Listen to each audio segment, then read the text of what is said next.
Cambodia's floating villages are unique communities built on the water, primarily on the Tonle Sap Lake. There are several floating villages throughout Cambodia.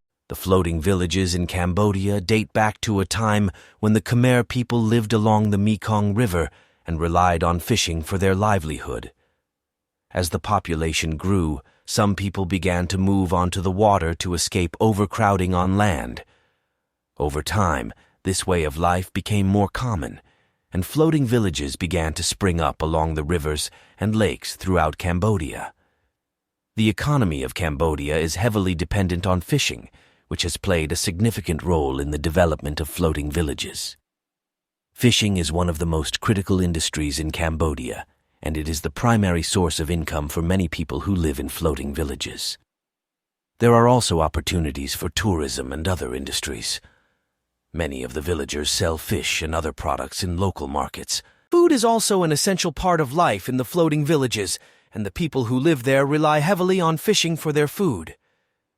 They catch a variety of fish, including catfish, carp, and tilapia. But there are also floating gardens where villagers grow vegetables and other crops. Many families also keep chickens and other livestock for eggs. If you want to visit the floating villages in Cambodia, there are a few things you should know. First, the best time to visit is during the dry season, which runs from November to May. During this time, the water levels are low, and the